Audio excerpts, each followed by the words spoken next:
Karibu kwa channel ya YouTube. Leo tuko YouTube hapa karibu na stage ya basi. Niko na store hapa ya mtumba.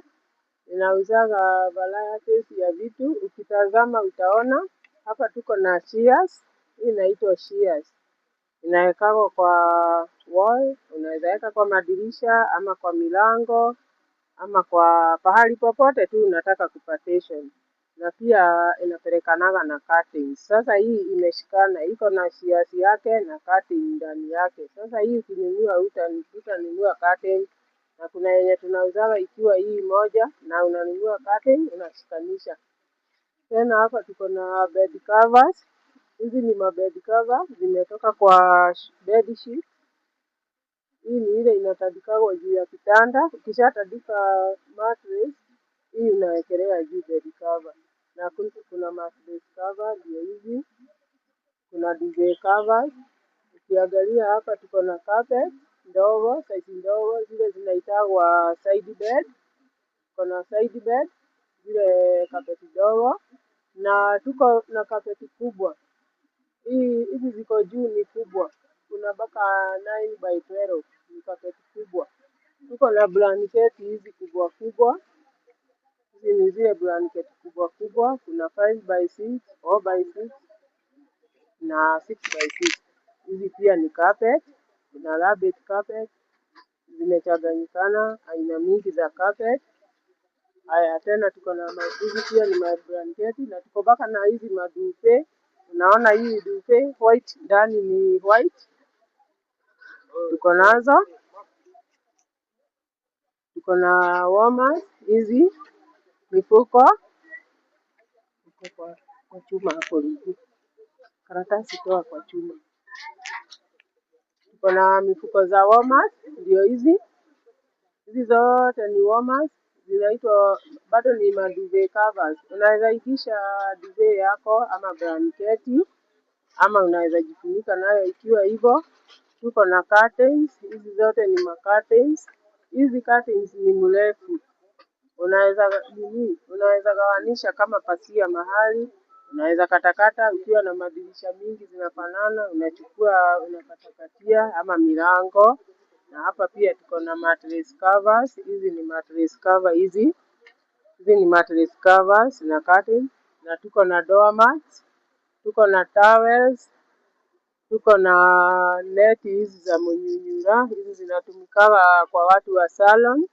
Na tuko na hizi ni towels zile dogo watu wa salon hapa mmeangaliwa.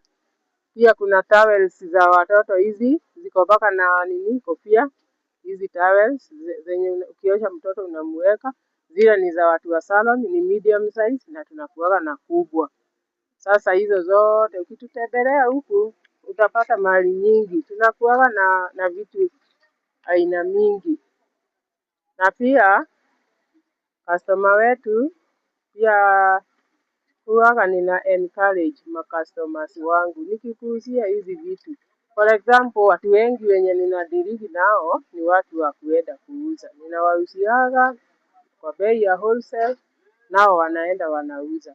Huwa ninawa encourage, ninawatia moyo na neno la Mungu. Ninawaambia ya kwamba hii biashara hatufanyagi tu hivyo. Unaweka imani yako kwa Mwenyezi Mungu. Chochote unachoenda kuuza, unanenea hizo vitu. Unaambia Mungu akubariki, abariki kazi ya mikono yako. Wapendwa, wacheni niwaambie ya kwamba hauwezi pata mafanikio bila Mwenyezi Mungu. Ukitaka kuendelea, mpenzi wangu mpendwa, customers wangu wote na wale ambao wananifuata kwa hii YouTube, ningependa kuambia ya kwamba kwa hii maisha yenye tunaishi saa hii ni vizuri mtu ashikane na Mungu. Hata kama unafanya hiyo biashara yenye unafanya, usidharau. Hata kama ni kidogo ama ni kubwa, usidharau hiyo biashara yako. Weka tumaini lako kwa Mwenyezi Mungu. Watu wanaanzaga pale chini wakienda juu. Sijaiona mtu ameanza kupanda mtu kutoka juu akienda chini. Kwa hivyo usidharau kazi yako. Hata kama uko na fedha kidogo, usijali mpendwa. Mungu atakubariki na atakuinua na utaenda mbali. Hata wewe mwenye unakopa loan, nataka nikunenee ya kwamba siku moja Mungu atakubariki na utakuwa na mali nyingi. Lakini siri ni nini? Siri kwa biashara ni kushikamana na Yesu. Kwa maana ukisoma katika kitabu ukisoma katika kitabu ya Mungu, kuna mahali inasema ya kwamba mkikubali kunitii na kunyenyekea na kutii sheria zangu, nitawabariki.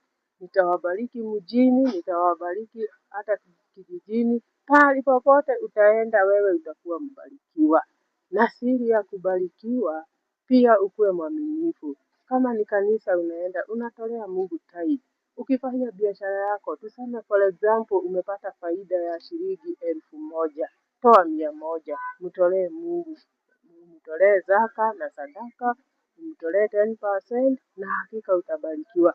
Kumbuka wakati Yesu alikuwa hapa duniani, aliulizwa na Wafarisayo wakitaka kumjaribu. Wakamuuliza aje, je, ni vizuri mwalimu watu kutoa kodi? Naye Yesu akawaitisha mfano wa fedha, akawaonyesha picha. Ilikuwa imechorwa picha ya Kaisari. Na Yesu akawaambia ya kwamba mpeni Kaisari iliyo ya Kaisari na Mungu mumpatie iliyo yake Mungu. Alitaka kumaanisha nini? Ukitaka kuishi duniani vizuri, kuwa mwaminifu. Kama ni hiyo biashara yako, itolee license. Toa license. Na kama ni kwa Mungu, toa 10%. Kuwa mwaminifu kwa kila jambo. Wapendwa, wacheni niwaambie, huwezi fanikiwa kwa biashara kama wewe sio mwaminifu. Kama mtu amekukopesha kitu na deni, unaenda unauza, unakuwa mwaminifu na unakuja na unalipa. Hiyo ndio Mungu anapenda. Mungu anapenda watu waaminifu. Na ukikuwa mwaminifu utaenda mbali. Nataka kukupea maneno hiyo ya kukutia moyo, mpendwa wangu. Kuna watu wamefanya biashara miaka nyingi na wanashindwa. Kwa nini mimi huwa siendelei? Watu wengi wananiuliza hiyo maswali. Ati kwa nini mimi nikiweka biashara, kila kitu nikifanya, inaanguka? Wacha niwaambie siri ni nini. Siri ya kufaulu kwa biashara. Kitu ya kwanza, ukubali kumtii Mwenyezi Mungu. Ukubali kutii sheria zake Mungu.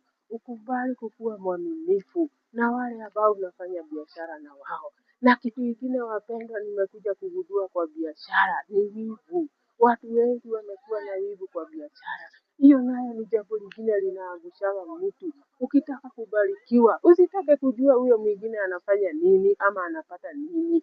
Wewe focus na mambo yako, focus na biashara yako. Weka imani yako kwa Mwenyezi Mungu. Hata kama biashara yako ni kidogo, usitamani wale ambao unaona wako na mabiashara kubwa kubwa. Siku moja walikuwa kama wewe, labda hata ukiongea na wao walikuwa chini kabisa. Na leo hii kwa sababu ya kuvumilia wameenda mbali. Kwa sababu nayo neno la Mungu inasema nini? Mungu hupendezwa na wale watu wenye kuvumilia. Mtu mvumilivu anaguza roho ya Mungu. Unaweza jaribu mambo mengi sana ukianguka, lakini siku moja nataka nikuambie kwa roho ya imani, nataka kutia moyo wako imani, ati ukiweka Mungu mbele, siku moja atakuinua. Na hao wenye wanakuonaga ukiwa chini siku ya leo, hao ndio watasema hakika umebarikiwa. Asanteni wapendwa, sitaki niwachokeshe sana, lakini mkiendelea kunifuata hivyo, nitakuwa nawapea maneno ya kuwatia moyo, maneno ya kufanya mfanikiwe kwa biashara, na pia hata kwa roho yako uweze kupata amani. Kuna jambo nimekuja kugundua wakati huu. Wakati huu watu wengi hawana amani kwa roho zao. Jaribu sana, muombe Mwenyezi Mungu akupatie roho yako amani. Hiyo ndio itafanya usucceed. Nimesikia na nimeona watu wengi wamejitoa uhai, wengine wanajinyonga kwa sababu hawana amani. Hakuna kitu ya maana kwa maisha hii kama amani. Ni afadhali ukose pesa, afadhali ukose mambo mengi, lakini ukuwe na amani kwa moyo wako. Jaribu kutafutia roho yako amani na utaweza kufaulu. Wacha niwaachie hapo kwa leo, wapendwa wangu. Mkihitaji chochote kwa hii store yangu, msikose kunipigia simu. Nipigie simu hata kama uko mbali, nitaweza kukutumia chochote ambacho imekufurahisha. Na pia uwe na wakati mwema. Hata hiyo neno nimewapea ya kuwatia moyo kutoka kwa Biblia, muendelee kufuatana na mimi. Takuwa nawaongelesha kwa maana Mungu amenisaidia na nimekuja kugundua mambo mengi kwa hii dunia. Nimekuja kugundua mambo mengi. Ukisoma katika kitabu ya Koherethi utajisikilia wewe mwenyewe. ati anasemaga ya kwamba alijaribu mambo mengi kwa hii dunia, lakini aliona nini? Aliona ni ubatili. Ati watu wanajisubua, wengine hata wararaji, wanafanya kazi usiku na mchana, lakini wanapata nini? Unakutana mwingine amekuwa mgonjwa, mwingine shida zimeongezeka, badala ya shida ziishe zinaongezeka. Kwa hivyo tafuta amani na utafute uso wake Mwenyezi Mungu. Anasema ya kwamba tafuteni uso wangu na haya mengine yote mtazidishiwa, na ni katika jina la Yesu nitawaachia hapo. Amen.